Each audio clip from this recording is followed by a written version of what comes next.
can I flex a little bit and tell a Yeah, you success story? can. Yeah. And I think it relates to this story.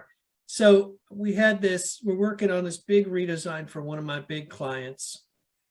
And my contact at the company is frankly afraid of his bosses. And we're about to have a little cat problem here. I hope not.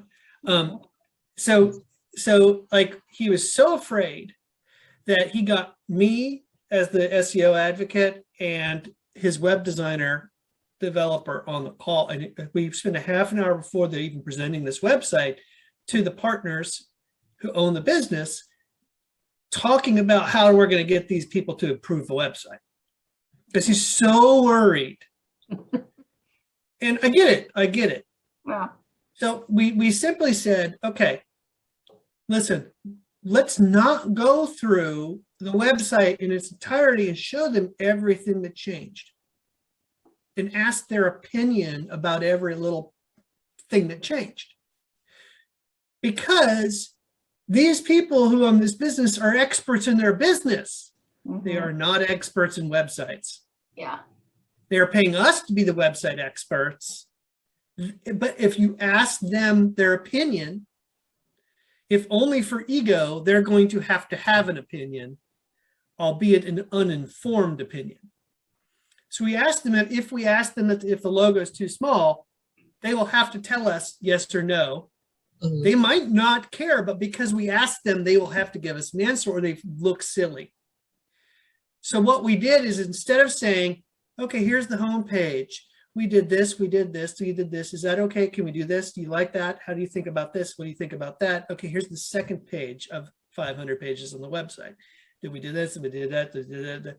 We said, all right, we made all the changes to the website. There's not a lot of changes, but we tried our best. What we're looking for today is your approval. And the answer was, okay. Looks good. And that's all it took. That's all it took. It was just like, okay. And in fact, my contact at the company was like, didn't know what to do with it. He was so surprised that he got approval and no pushback. He started asking them, well, is this okay? I'm like, you're like, shut up. Stop. We've got approval. We got approval. We've got approval. Like, I tell that story to say this. If you ask a client what they think, they're going to tell you, even whether or not they really honestly care. Or understand what. Or even understand the question. Yeah.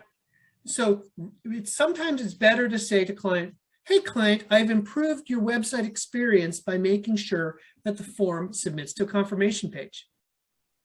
Not, can I do this? This is what I've done. If they ask you why, you can say, well, it's a better user experience. The people who submit a form will know that something worked. Then they will thank you. If they really don't like it, well, okay, they can say. But if you set yourself up as the expert and you tell them how it's supposed to be done, they will trust your expertise. But if you ask them, then they're relying on their expertise. And you're just a person who pushes buttons, and you're not very valuable. So I would, in this case, I wouldn't ask her whether she is okay with us doing this. I would do it, tell her that we did it, tell her why we did it, and then move on. Don't ask permission. Unless the client has explicitly said, for some reason, do not change this. Right? If they say that, obviously, we're not going to do that.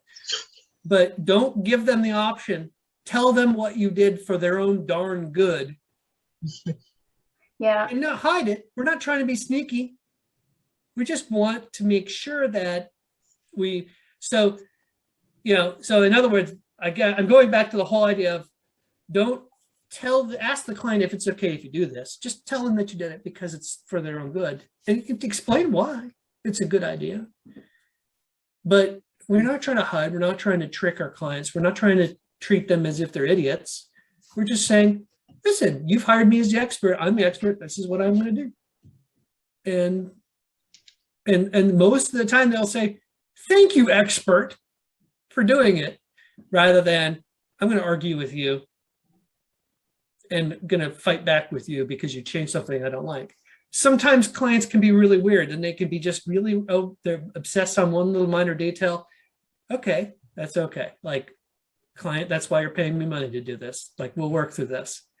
But for the most part, clients just want you to do your job and trust you. That's why they've hired you in the first place.